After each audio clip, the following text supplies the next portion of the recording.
আসসালামু আলাইকুম প্রিয় দর্শক, একটা ছোট্ট ঘটনা বলি।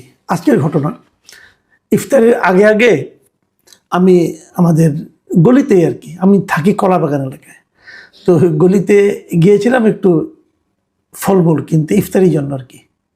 তো ওখানে যার কাছ থেকে আমি কিনছিলাম তিনি আমাকে চেনেন, এই এলাকায় থাকি যেহেতু। উনি আমাকে বলতেছেন, স্যার আমাদের এমপি সাহেব তো ভাইরাল হয়ে গেলেন। তা আমি বললাম কি যে ভাইরাল হয়ে গেলেন মানে? ওইখানে আপনি দেখেননি উনি কালকে কী বলেছেন, সারা দেশের মানুষ এখন ওনাকে চিনে। তাই আমি বললাম ভালোই তো, এমপি সাহেবকে চেনেন। ওই আচ্ছা, উনি কি এই তাপস সাহেবের চেয়েও ভাইরাল হয়ে যাবেন? তো উনি একটু রসিকতা করে বললেন নাকি সিরিয়াসলি বললেন আমি ঠিক আসলে বুঝতে পারিনি।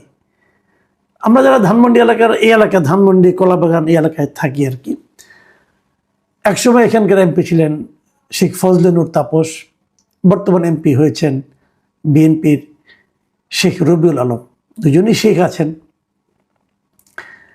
তো এই রবিউল আলম সাহেবের কালকে, উনি বড় মন্ত্রী কিন্তু, মানে প্রথমবার এমপি হয়ে উনি এত গুরুত্বপূর্ণ 3টা মন্ত্রণালয়ের দায়িত্ব পেয়েছেন দেখে আমি একটু খুশি হয়েছিলাম, একটু গর্বিত হয়েছিলাম যে আমাদের এমপির হাতে এখন এত দায়িত্ব, সড়ক, রেল, নৌ পরিবহন, অনেক কিছু তার হাতে।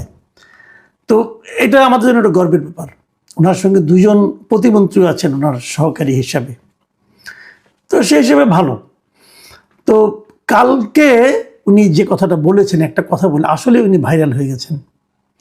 উনি কি বলেছেন যে সড়ক পরিবহনের যেটা চাঁদা বলা হয়, এই চাঁদাটাকে উনি সেভাবে চাঁদা হিসাবে দেখেন না। তাহলে উনি ওটাকে কি হিসেবে দেখেন? ওনার বক্তব্য হলো এই টাকাটা তারা সমঝোতার ভিত্তিতে তুলে, কাজে এটা তো জোর করে তোলা হচ্ছে না। আমি যদি বরং ওনার নিজের মানে মুখের কথা দিয়েই বলি, ওনার পুরো বাক্যটা আপনাদের একটু পড়ে শোনাই। তিনি বলেছেন, মানে পরিবহন খাতে চাঁদাবাজি নিয়ে একটা প্রশ্ন করা হয়েছিল, একজন সাংবাদিক প্রশ্ন করেছিলেন। এটা বৃহস্পতিবার দিন উনি মন্ত্রণালয়ে বসেই উনি সাংবাদিকদের মুখোমুখি হয়েছিলেন। প্রশ্নটা ছিল যে এই সড়ক পরিবহনের যে চাঁদাবাজিটা হচ্ছে এটা নিয়ে। তার উত্তর ছিল, সড়কে পরিবহনের চাঁদা যেটা বলা হয় সেভাবে আমি চাঁদা দেখি না। মালিক সমিতি, শ্রমিক সমিতি আছে, তারা তাদের কল্যাণে এটা ব্যয় করে। এটা অলিখিত বিধির মতো। চাঁদা আমি সেটাকে বলতে চাই যেটা কেউ দিতে চায় না বা বাধ্য করা হয়।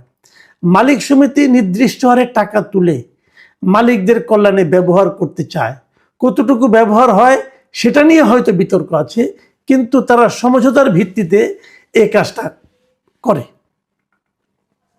ঠিক আছে, আপনার এই বক্তব্যটা, যে আমি কিন্তু একটু রবিউল সাহেবের পক্ষেই যাচ্ছি কারণে যাওয়ার চেষ্টা করছি আর কি, কারণ উনি তো আমাদের এমপি, তাই না? আমার সঙ্গে ওনার অন্য সম্পর্ক আছে। আমরা বিভিন্ন সময় বিগত সরকারের আমলে, আওয়ামী লীগ সরকারের আমলেও আমরা বিভিন্ন টেলিভিশন টকশোতে পাশাপাশি বসতাম, এবং উনি খুব লজিক দিয়ে কথা বলেন। আমার পছন্দ ছিল, উনি আমার পছন্দের লোক। এবং আরও একটা সম্পর্ক আমাদের মধ্যে আছে, সেটা হলো যে আমরা ঢাকা ইউনিভার্সিটিতে একই ডিপার্টমেন্টে পড়তাম। একই ইয়ারে না, উনি বয়সে আমার চেয়ে অনেকটাই ছোটো হবেন, বাট আমরা একই ডিপার্টমেন্টে পড়তাম, জার্নালিজম ডিপার্টমেন্টে পড়তাম। সেই হিসাবে এক ধরনের নৈকট্য আমি অনুভব করি, এবং সেই অনুভব থেকে হয়তো বা আমি ওনার একটা পক্ষ নেওয়ার চেষ্টা করছি। যে উনি যেটা বলেছেন না, এটা একভাবে ঠিকই আছে, যে আসলে এই যে শ্রমিক সমিতি আছে, মালিক সমিতি আছে, ওরা কিন্তু চাঁদা তুলে। প্রত্যেকটা গাড়ি যখন রাস্তায় বের হয় তখন একটা চাঁদা দিতে হয়, এবং সেই চাঁদাটা তারা তাদের ফান্ডে রাখে। এবং শ্রমিকরা কিন্তু এই চাঁদাটা দিতে পছন্দও করে। এই কারণে করে শ্রমিকদের যখন কেউ বিপদে পড়ে, অসুস্থ হয়, তখন এখান থেকে তাদের চিকিৎসা কিন্তু হয়। কাজে এটা যে একদম যে আপনার একদম যে হাওয়ার উপরে আছে, বিষয়টা সেরকম না। আপনি শ্রমিক সমিতির সঙ্গে যারা জড়িত আছেন তাদের সঙ্গে আলাপ করে দেখেন, তারাও এটা বলবেন। এবং উনি আবার এটা বলেছেন যে এটা নিয়ে কতটুকু কীভাবে ব্যবহার হয় সেটা নিয়ে বিতর্ক আছে। এটাও ঠিক আছে, এটাও আমি অস্বীকার করি না, কারণ যারা নাকি দায়িত্বে থাকেন তারাই কিন্তু অধিকাংশটা মেরে দেন। যেমন শাহজাহান খান সাহেব ছিলেন এক সময় আওয়ামী লীগের মন্ত্রী, উনি কিন্তু দীর্ঘদিন ধরে এই শ্রমিক সমিতির একজন লিডার ছিলেন। এবং এক সময়ে আমরা যতটুকু জানি আমি আর কি, যে এই শ্রমিক সমিতির যেটা আছে, এখানে আবার কোনো দল নাই, কিন্তু এখানে আওয়ামী লীগ, বিএনপি অথবা বামপন্থী দল, এরা সবাই মিলেমিশেই এই সমিতিগুলো চালায়। যাই হোক, ওনার এই বক্তব্য একদিকে ঠিক আছে, আবার আরেক দিকে ঠিক নাই। আরেকদিকে একটা ভয়ঙ্কর বিপদ ঘটতে পারে ওনার এই বক্তব্য থেকে, এবং আমি বিপদটাই বেশি দেখি। দেখুন, চাঁদার কোনো শেষ নেই, কিন্তু চাঁদা যে কেবল শ্রমিক সমিতি এবং মালিক সমিতি তুলে তা না, কত ঘাটে ঘাটে যে চাঁদা দিতে হয়।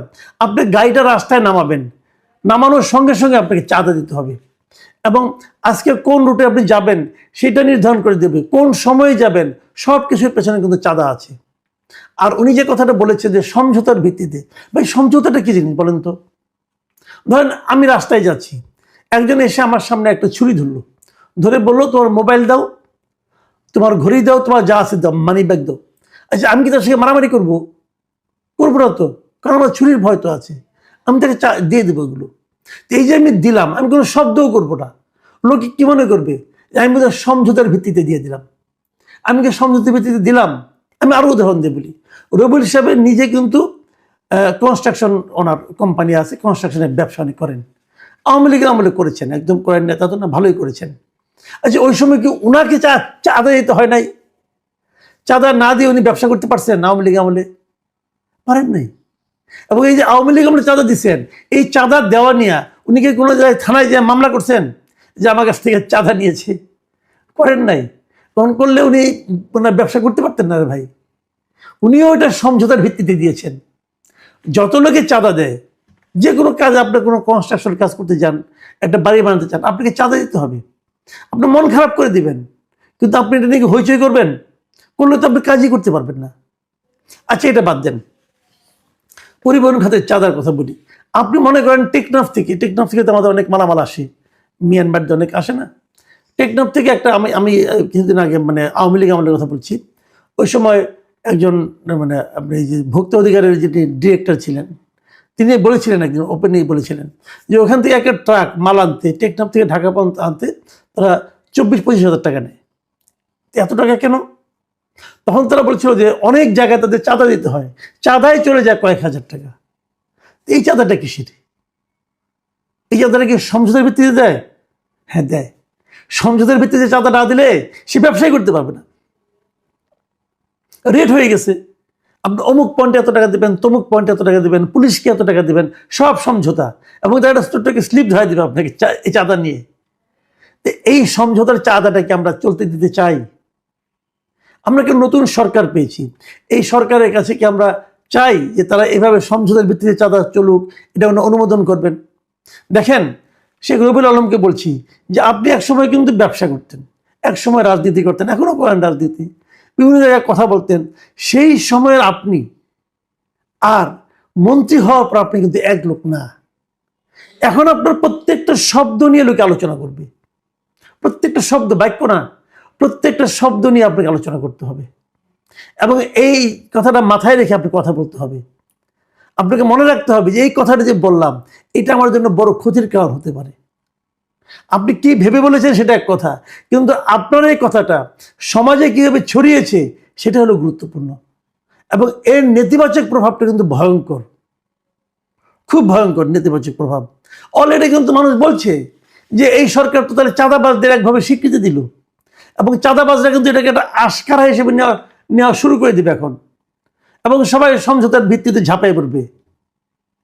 তাহলে কি হলো জিনিসটা? আমি আরেকটা কথা বলি, এই যে বললাম না আপনারা মন্ত্রী হয়েছেন, আপনাদের সাবধানে কথা বলতে হবে, এটা যেমন বললাম, এর সঙ্গে আরেকটা কথা বলি, আপনি মন্ত্রী হওয়ার পর আপনি মাত্র একবারও ভুল করার সুযোগ পাবেন না, একবারও না। আপনি বলবেন একবার ভুল করি না, আপনি একবারও ভুল করার সুযোগ পাবেন না। ভুল শুধরে, ভুল না করে কীভাবে থাকতে হয় সেটা শিখে তারপর আপনাকে মন্ত্রী হিসেবে কথা বলতে হবে। আপনি যে ভুল করেছেন, এই ভুল সীমাহীন ভুল, এই ভুল ক্ষমাহীন ভুল, এটা আপনি করতে পারেন না। আমি দেখেছি ওই ভিডিওটা, যে ভিডিও তিনি বলেছেন, ওনার পাশেই কিন্তু আরেকজন ওনার প্রতিমন্ত্রী বসেছিলেন, হাবিবুর রশিদ হাবিব, উনি বসেছিলেন, উনি যেন কি এটা বলার চেষ্টা করছিলেন, কিন্তু আমাদের এই শেখ রবিউল আলম ওনাকে থামিয়ে দিয়ে নিজেই কথা বলেছেন। উনি কি বলছিলেন, আমার মনে হয় উনি এইভাবে কথা বলতে চাইতেন না। তো এটা হয়, এই সমস্যাগুলো দূর করতে হবে আমাদের, কিন্তু পাশাপাশি এই যে কথাটা বলে আপনি ভুল করেছিলেন, এই ভুলটা কিন্তু আপনাকেই শুধরাতে হবে। আজকে শুক্রবার ছিল, হয়তো বলতে পারেননি,